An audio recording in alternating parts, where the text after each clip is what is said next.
There was a man called Polycarp of Smyrna. He was known to be a disciple of John the Beloved. He was 81 years old. They came to him and they said, Bishop Polycarp, we have seen the havoc your causing by preaching Jesus. But it is time for you to die. I thought he was going to say, I am an old man. Can't you pity an old man? When they came, Father Polycarp gave them chairs to sit down. He served them tea. After they drank the tea, he said, we can go. When he arrived at the slaughtering ground, they said, Father, what is sponsoring this your zeal? He said, for 81 years, the Lord has been faithful. I can't deny him now. They roasted this aged man to the stake. When he was roasted, it was recorded that he was singing hymns unto the Lord. In pain and torture, he still had a voice to say, Lord, you're faithful till the end. Most of us rack up the statement, witness. I am a witness. I have been called to witness. The Greek word for witness is martus. It is the root word of martyrdom. When God said, you are my witnesses, it means you should be willing to die. The root word of your assignment is death. Physical death is not spiritual, it's not figurative, it's not metaphoric, it is literal. And this man understood. Peter had the opportunity to run. They came in the middle of the night and they said, Peter, the emperor has heard of your escapades and he's after your head now, but he will come by break. Now it's still night. We can escape through a hole in the city walls. Peter carried his bags. As he was about escaping, Jesus came down and stood in front of him. Peter understood. He just turned back. The people with him were like, Apostle, you have the word, you have the scriptures, nations, you can't die now. But Peter said, no, it is time.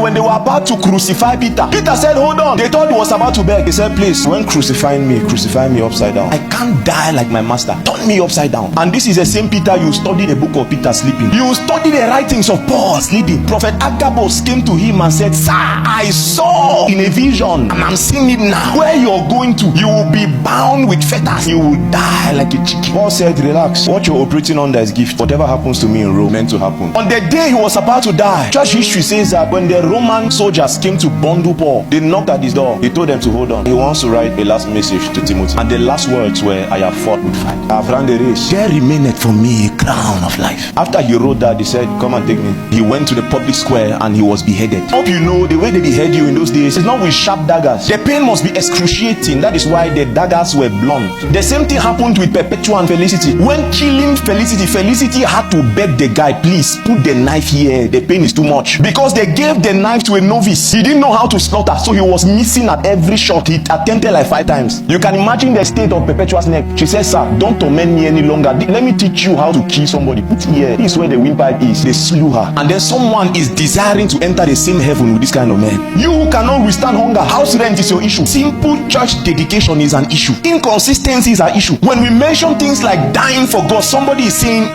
you want to enter heaven with men who shed blood. You have no stake in the things of God. You'll be a pauper in heaven. I need you to bear in mind, sir. In heaven there is hierarchy. Make no mistakes. Make no mistakes. There's no gender equality. If I don't run the race, Kachankuman will send me 1,000 times in heaven and I won't say no.